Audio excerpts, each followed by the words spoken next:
আসসালামু আলাইকুম রহমতুল্লাহি ওয়া বারাকাতুহু।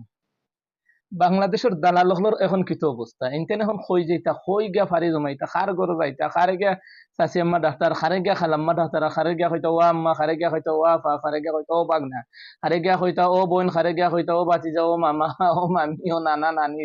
ও দাদা দাদি খারে গিয়া এখন গিয়া হইতা খই যাইতা মুফতি সাহেব হল আমরা মেসা বখলর মাঝে কিছু দালাল আছেন মুফতি ফয়জুল্লাহর মতন দালাল রুহি মইনুদ্দিন রুহি আরো যারা দালাল হল আছেন তানতানোর অবস্থা কিতা এখন যেদিন দেশ স্বাধীন হয়েছে ওদিনও তো মুফতি ফয়জুল্লাহ সাহেব বার হইছিল বাপরে বাপ কি সুন্দর আসে আসে আইয়া বিদ্যুৎ বেহাইয়া বেশরমুল্লাহ কিলা আসে তখন জনতার আতো যে যে শার্টিং খাইছেন টানি এই শার্টিং খাওয়ার পরে শার্টিং খাইতে খাইতে খাইয়া সেনাবাহিনীর ফাও গিয়া ধরছেন সেনাবাহিনীর গাড়িতে ইয়া গেছেন এমন অবস্থায় গেছেন একজন অত বড় একজন আলিম এক সময়ের খুব জনপ্রিয় একজন মুফতি মুফতি ফয়জুল্লাহ হইল বাতিল হওয়ার অন্তরের মাঝে একটা আতঙ্ক হইতো ভয় সৃষ্টি হইতো আজকে ও মুফতি ফয়জুল্লাহ মতো দালাল একটা কুলাঙ্গার আজকে এমন অবস্থায় সেনাবাহিনীর গাড়ি নিচে বইয়া সেনাবাহিনীর ফাও ধরিয়া নিচে বইয়া এরপরে গাড়ি বহরে যায়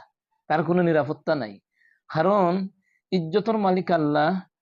আর অসম্মান করার বেইজ্জত করানোর মালিকও আল্লাহ আপনি অন্যের সম্মান দিন অন্যের ফাঁসাটা বাদ দিন অন্যের গোলামি করা বাদ দিন আল্লাহর গোলামি করুকা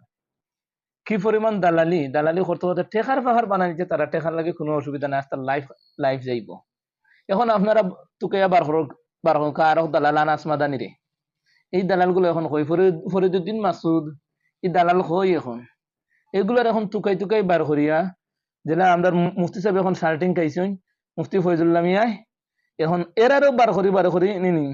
খালি দুম সুতরে দেওয়া দরকার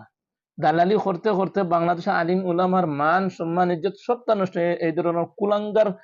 মূল্য খাট মূল্য হল লাগে আরো খাট মূল্য আমরা এমপি খারা হয়েছিল খেতলি লইয়া এই খাট মূল্যর এখন সন্ধান পাওয়া যায় না তান কিতা মারা ওরা গেছেন আল্লাহ জানো তান গেছেন কিনা হওয়া যান না মারা গিয়া তাকে তখন আল্লাহ বেশ দেখাইয়া দুজখর ফয়লা গাঠনিয়া তান্ডে নিয়া ফালাউকা কারণ শিরিক আর বেদাত তারা যেভাবে প্রচার করছে মানুষে কিভাবে গুমরাহ করছে একমাত্র আল্লাহ ছাড়া আর কেউ হইতে পারত না যাই হোক যেটা যে মাতার আসলাম গেছিলাম ওয়াজও লাগিয়েছে তো গেছি গণ্য বাইদি কিন্তু এই সমস্ত কিছু দালাল হল ছাটুকার হলরে যে যেন পাইবা অনু প্রতিহত করবা